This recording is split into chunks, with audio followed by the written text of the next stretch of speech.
Hey guys, இன்னைக்கு Sunday plus ஷஷ்டி விரதம் எல்லாம் சேர்ந்து வந்திருக்கு. ஸோ லஞ்சுக்கு வந்து இன்றைக்கி நான்வெஜ்லாம் எதுவும் கிடையாது.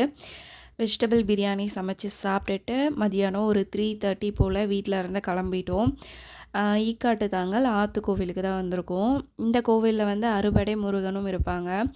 ஸோ அப்படியே அறுபடை முருகனையும் கும்பிட்டுட்டு நம்மளுடைய குலதெய்வம் அங்காள நல்லபடியாக கும்பிட்டுட்டு சஷ்வி ரொம்ப நாள் ஆசைப்பட்ட ஒரு பொருள் வாங்கணும் அப்படின்றதுக்காக தான் மெயினாக வீட்டில் இருந்து கிளம்பியிருந்தோம். ஸோ அப்படியே சாமியையும் கும்பிட்டுட்டு போயிடலாம் அப்படின்னு சொல்லிட்டு சாமி கும்பிட்டுட்டு நானும் சஷ்வியும் வந்து கயிறு கட்டியிருந்தோம். ஸோ கயிறு கட்டி முடிச்சுட்டு ஸ்ட்ரெயிட்டாக வந்து டி நகர் தான் வந்திருக்கோம். ஸோ சஷ்வி ரொம்ப நாள் ஆசைப்பட்ட ஒரு விஷயம் அப்படின்னா சைக்கிள் தான். எங்கே போனாலும் ரோட்டில் யார் சைக்கிள் ஓட்டிகிட்டு போனாலும், யார் சின்ன பசங்க போனாலும் சைக்கிள் வேணும் வேணும் வேணும்னு கேட்டுகிட்டே இருப்பாங்க. அது வாங்கிறதுக்கு எங்களுக்கு ஒரு கரெக்டான ஒரு டைம் அமையலை. ஸோ இப்போ தான் அந்த டைம் அமைஞ்சிருக்கு அப்படின்னு நினைக்கிறேன்.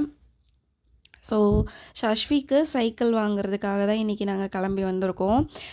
டி நகரில் ஒரு 2-3 கடைகளில் வந்து சைக்கிள் பார்த்தோம். சரவணா ஸ்டோரில் கூட பார்த்தோம். பட் எனக்கு வந்து அந்தளவுக்கு சாட்டிஸ்ஃபைடாக இல்லை. ஏதோ பழைய சைக்கிள் லைட்டாக துருப்பிடிச்ச மாதிரி அந்த மாதிரிலாம் இருந்துச்சு.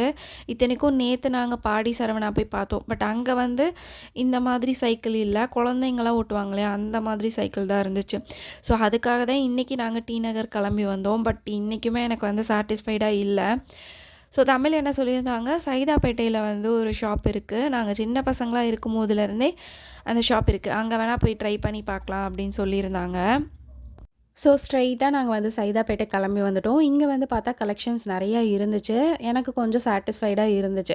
அதுக்கப்புறம் சஷ்வியுடைய சைஸுக்கு ஏற்ற மாதிரி சைக்கிள்லாம் காமிச்சாங்க. அதுலேருந்து உனக்கு பிடிச்ச மாதிரி நீயே செலக்ட் பண்ணு அப்படின்ற மாதிரி சஷ்வி கிட்ட சொன்னோடனே அவங்க ஒரு 2-3 சைக்கிளில் உட்காந்து பார்த்துட்டு ஃபைனலாக இந்த சைக்கிள் வந்து செலக்ட் பண்ணிட்டோங்க. ஸோ சஷ்வியோடைய ஆசை, ரொம்ப நாள் ஆசையை நிறைவேற்றினதில் எங்களுக்கு ரொம்ப ரொம்ப ஹாப்பி. ஸோ அவ்வளோதான் இந்த வீடியோ. நெக்ஸ்ட் வீடியோவில் பார்க்கலாம். பாய்.